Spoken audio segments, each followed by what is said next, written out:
I hope कि आप सब ठीक होंगे। अल्हम्दुलिल्लाह मैं भी ठीक हूँ। यार जो भाई अमेरिका में आते हैं, चाहे वो विजिटर हो, बिजनेस हो, मतलब किसी भी वीज़े पे, इमिग्रेशन मोस्टली जो मोस्ट इम्पोर्टेंट जो इमिग्रेशन वीज़े पे आते हैं, जब वो आते हैं तो इधर उन्हें सरवाइव करने के लिए कुछ डॉक्यूमेंट्स होते हैं जो बहुत ही ज़रूरी होते हैं।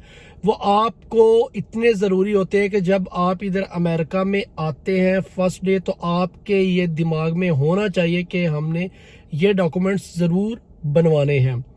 वो कौन से डॉक्यूमेंट्स हैं? नंबर 1 आपका आईडी कार्ड, नंबर 2 आपकी सोशल सिक्योरिटी, नंबर 3 आपकी हेल्थ इंश्योरेंस, और चौथा आपने अपना बैंक अकाउंट ओपन करवाना होता है।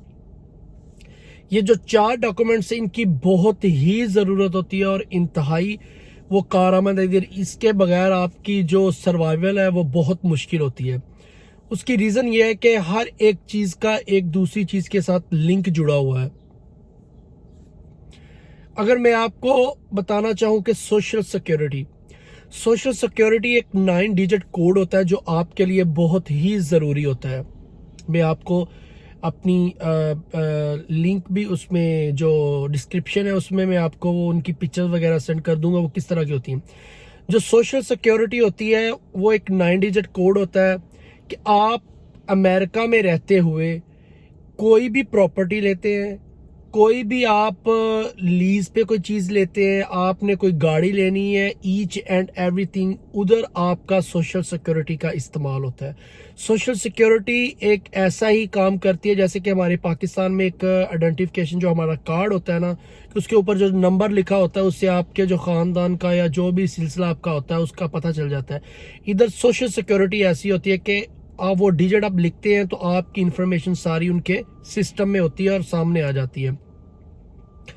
मतलब कोई भी किसी किस्म का आपने क्रिमिनल आपका रिकॉर्ड होगा या जिस तरह का भी होगा, वो अपना वो 9 डिजिट कोड जो है वो इंटर करेंगे तो आपकी सारी जो मतलब कि इंफॉर्मेशन है वो उनके सिस्टम में आ जाएगी। और इसके बारे में एक बहुत इम्पोर्टेंट बात है कि वो जो सोशल सिक्योरिटी होती है ना, वो उसकी इंफॉर्मेशन लीक नहीं होनी चाहिए। क्योंकि इधर तो ये कहते हैं आपका कोई सगा रिलेटिव भी है, कोई भाई भी है, उसको भी सोशल सिक्योरिटी नंबर का नहीं पता होना चाहिए, क्योंकि वो बहुत इंपॉर्टेंट है। हर जगह आपने कोई भी ऑनलाइन कोई चीज़ खरीदनी है, करनी है, तो सोशल सिक्योरिटी आप इंटर किसी की कर देते हैं इंफॉर्मेशन, तो आप तो उसके जो सोशल सिक्योरिटी उसको यूज़ करके कुछ भी गलत भी कर सकते हैं, तो वो उसके लिए रिस्क हो सकता है। ठीक है, ये सोशल सिक्योरिटी है हर काम में ज़रूरी है, हर डॉक्यूमेंट्स में ज़रूरी है, नेक्स्ट जो बनने हैं हर चीज़ में। तो ये आपने first of all social security अपनी बनवा लेनी है। दूसरे नंबर पे हेल्थ।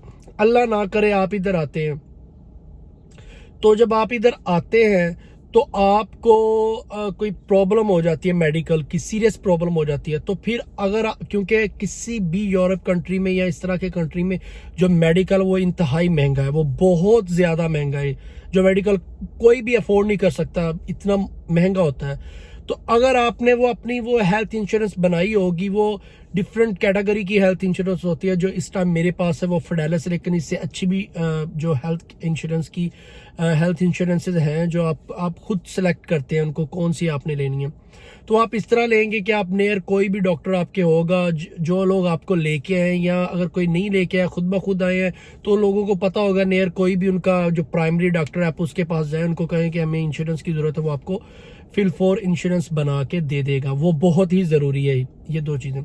तीसरा आपका आईडी कार्ड भी आप कोई भी बैंक अकाउंट ओपन करवाएंगे या हम कोई भी चीज़ लेते हैं तो उसमें आईडी कार्ड की बहुत ज़रूरत होती है। तो आईडी कार्ड के लिए आप नियर उसके जो भी कोई जो उनका ऑफिस है, तो आप उधर जाएं और उधर जाके अपना आईडी कार्ड बनवा लें। वो आईडी कार्ड भी होता है और ड्राइविंग लाइसेंस भी उसी तरह का होता है। अगर किसी ने ड्राइविंग लाइसेंस पास किया है, तो ड्राइविंग टेस्ट पास किया, तो उसको ऊपर लिखा आ जाता है कि ड्राइविंग लाइसेंस। अगर किसी ने नहीं किया तो वो सिर्फ उसकी आइडेंटिटी कार्ड ही होता है। ये 4 बहुत इंपॉर्टेंट डॉक्यूमेंट्स हैं, इनको आपने हर हाल में लेना होता है। अब बात है जो इमिग्रेशन वाले, वो तो फिल फॉर ही बना लेते हैं, और जो विजिटर होते हैं या बिजनेस वाले होते हैं उनको डिले करना पड़ता है, उनको मुख्तलिफ जो प्रोसेस है उनमें से गुजरना पड़ता है। जब उनमें से गुजरते हैं तो उनके बाद उनको सोशल सिक्योरिटी नहीं मिलती, उनको आईडी कार्ड नहीं मिलता, उनको उनकी जगह ड्राइविंग लाइसेंस मिलता है। ठीक है, तो और इसके बाद ये है कि आपको बैंक कार्ड भी बहुत ज़रूरी होता है। और बैंक कार्ड आप इस ऐसे ही करेंगे जब आप मतलब आपके पास कोई आईडी कार्ड होगा, सोशल सिक्योरिटी होगी, कोई ना कोई होगा, प्रूफ ऑफ एड्रेस। जब आपने बैंक कार्ड ओपन करवाना है उसके लिए बहुत ज़रूरी होता है कि आपके पास प्रूफ ऑफ एड्रेस हो। और प्रूफ ऑफ एड्रेस जो होता है वो मतलब कि ऐसे होता है कि जिस जगह पे आप रह रहे हैं उधर आपके नाम की कोई मेल उस एड्रेस पे आई हो, उसे कहते हैं प्रूफ ऑफ एड्रेस।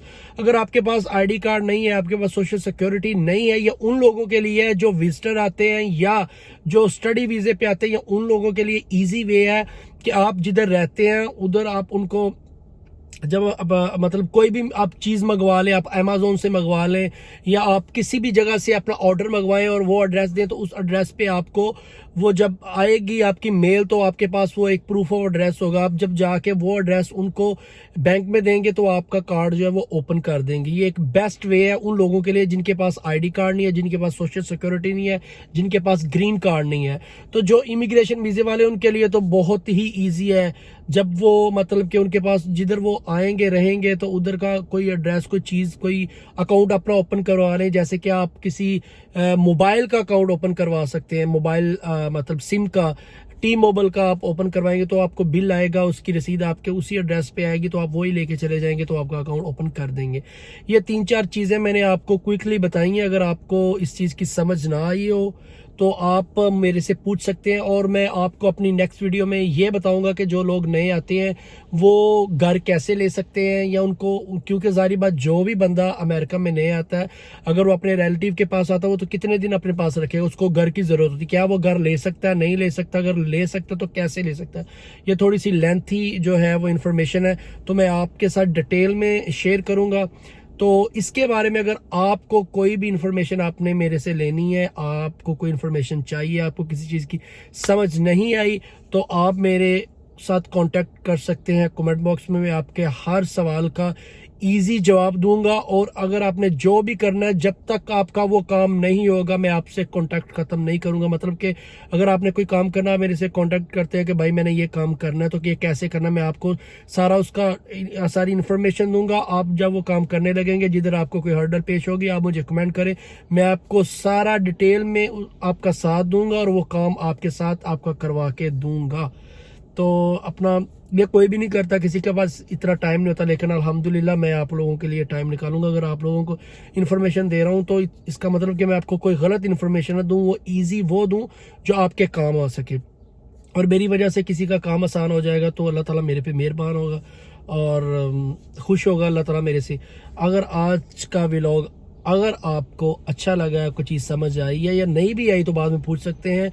अपना बहुत सारा ख्याल रखिएगा, इस चैनल का भी। अल्लाह हाफिज़, थैंक यू सो मच।